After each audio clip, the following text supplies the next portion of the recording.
Dictation start होगा 5 second बाद। Start. अध्यक्ष महोदय, नई तालीम में मेरी रुचि उस दिन से हो रही है जिस दिन प्रातः स्मरणीय पूज्य महात्मा गांधी जी ने इस विषय पर विचार करने के लिए पहल एक सम्मेलन वर्धा में किया था, जिसमें देश के कुछ शिक्षा शास्त्री और राष्ट्रीय शिक्षा के संबंध रखने वाले कार्यकर्ता आमंत्रित थे। स्टॉप।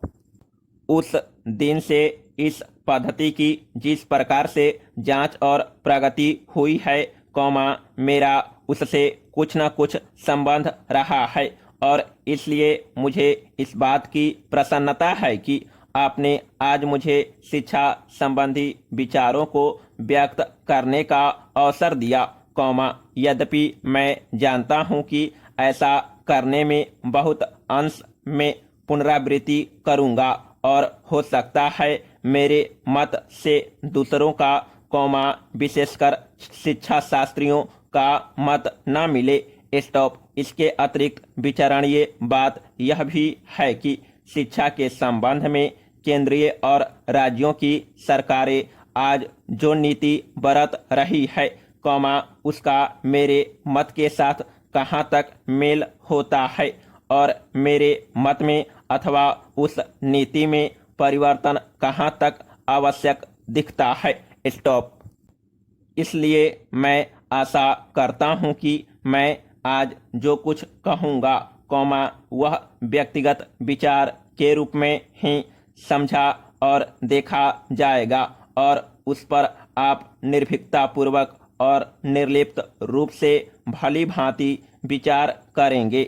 स्टॉप। यह एक मानी हुई बात है कि जो पद्धति आज तक प्राथमिक वर्ग से लेकर विश्वविद्यालयों की उच्चतम कक्षा तक प्रचलित है, वह वही पद्धति है जिसको ब्रिटिश सरकार ने इस देश में चलाया था और स्वराज प्राप्ति के बाद भी अभी तक उसमें कहीं कोई मौलिक परिवर्तन नहीं हुआ है। स्टॉप। उसके लिए हम किसी को दोषी भी नहीं ठहरा सकते, क्योंकि जिस प्रकार शांतिपूर्वक हमें स्वराज प्राप्त हुआ, उसमें यह अनिवार्य था कि स्वराज के साथ साथ वह शासन पद्धति, शिक्षा पद्धति तथा सारा उपक्रम जो अंग्रेजी राज्य में प्रचलित था, उस परिस्थिति के प्रकाश में विचार करे और जो कुछ परिवर्तन आवश्यक जांचे, उसे अमल में लाए। पैरा।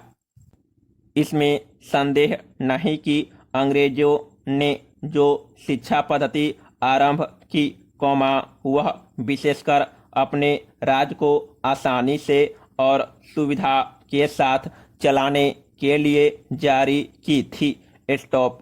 उसके साथ साथ उनके दिल और दिमाग में भी यह विचारधारा काम कर रही थी कि यहाँ की संस्कृति और साहित्य में कोई ऐसी चीज नहीं है जिसको वे अपनी संस्कृति, साहित्य इत्यादि की अपेक्षा अधिक अच्छा समझे अथवा जिनको वे बनाए रखना उचित समझें। स्टॉप। धीरे धीरे उनकी विचारधारा में थोड़ा बहुत परिवर्तन भी हुआ, पर मूल रूप से नहीं, और इसी बीच यूरोप में विज्ञान की जो प्रगति हुई, वह इस देश में उनकी भाषा के द्वारा ही प्रसारित हो सकती थी। स्टॉप। इन सब का परिणाम यह हुआ कि शासन की सुविधा और अपनी भाषा तथा संस्कृति के प्रति श्रद्धाबोध के कारण उन्होंने इस पद्धति को जारी रखा और इसको अधिकाधिक प्रोत्साहन दिया। स्टॉप। इसमें कोई संदेह नहीं कि हमारी कई पीढ़ियों ने जो शिक्षा पाई, इसी पद्धति से पाई। पैरा। अध्यक्ष महोदय, कुछ लोगों का विचार है कि हमारी अपनी भाषा ही ऐसी भाषा हो सकती है जो केवल शिक्षालयों के लिए ही नहीं बल्कि प्रत्येक व्यक्ति के लिए शिक्षा का माध्यम बन सकती है। और जब तक उसको माध्यम बनाने की ओर ध्यान नहीं दिया जाएगा तब तक शिक्षा इन्हें गिने लोगों की ही वस्तु रहेगी और जनसमूह के जीवन तक नहीं पहुंच सकेगी।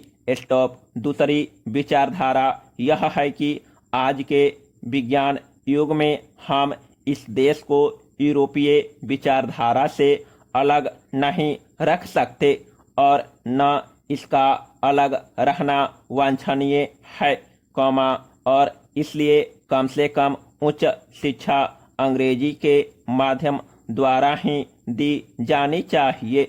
स्टॉप। यदि ऐसा नहीं किया जाएगा तो हम जीवन की दौड़ में और देशों की तुलना में पीछे रह जाएंगे और प्रगति नहीं कर सकेंगे। स्टॉप। यह बात केवल शिक्षा के माध्यम के संबंध में ही नहीं बल्कि विचार करके देखा जाए तो बहुत गहरी है और सारी पद्धति के संबंध में है। स्टॉप। इससे स्पष्ट हो जाता है कि देश में शिक्षा प्राप्त करने की इच्छा बहुत अधिक है जो अब शहरों तक ही सीमित न रह कर ग्रामीण जनता में भी दिख रही है। स्टॉप। पर उसका एक फल यह भी देखने में आ रहा है कि इतने लोग इन संस्थाओं से उत्तीर्ण होकर अपने को एक प्रकार से बेकार पा रहे हैं। स्टॉप। सरकारी नौकरियां अथवा दूसरे प्रकार के काम जो शिक्षित वर्ग को मिल सकते हैं सीमित हैं, और जितने लोग उत्तीर्ण होते हैं उनमें से थोड़े ही लोग उनमें लग सकते हैं या उनमें लगने की योग्यता रखते हैं। स्टॉप। अधिकांश विद्यार्थी अब वह काम नहीं कर सकते जो उनके पिता और दूसरे पूर्वज लोग किया करते थे।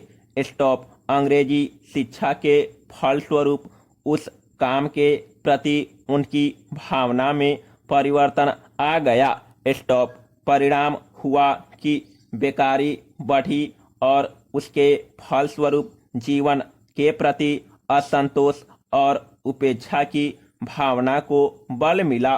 स्टॉप। यह इस देश के लिए बहुत भयंकर चीज है, इसलिए हम इस विषय पर मौलिक रूप से विचार करें कि जो पद्धति आज चल रही है और जिस पर हम इतना व्यय करके युवक और युवतियों को बहुत बड़ी संख्या में शिक्षित कर रहे हैं, वह आज की परिस्थितियों के कहाँ तक अनुकूल और लाभदायक है। पैरा। महात्मा गांधी ने इस आने वाली परिस्थिति का अनुमान लगाकर यह निश्चय कर लिया था कि यदि इस देश में अमीर और गरीब प्रत्येक भारतवासी के लिए शिक्षा आवश्यक है तो वह इस पद्धति से नहीं दी जा सकेगी, क्योंकि इसमें व्यय इतना है कि यह देश उस भार को नहीं उठा सकेगा। स्टॉप। इन्हीं दोनों विचारों से उन्होंने नई तालीम की पद्धति निकाली जिसको अन्य देशों के उच्च कोटि के शिक्षा शास्त्रियों ने भी शास्त्रीय ढंग से विचार करके उपयोगी और लाभदायक ठहराया। स्टॉप। महात्मा जी के विचार से जहाँ तक मैं उसको समझ सकता हूँ, इस पद्धति में अपने दो मौलिक तथ्य थे। स्टॉप। एक तो इसमें शिक्षा केवल पुस्तकों के द्वारा ही दी जाए। समाप्त।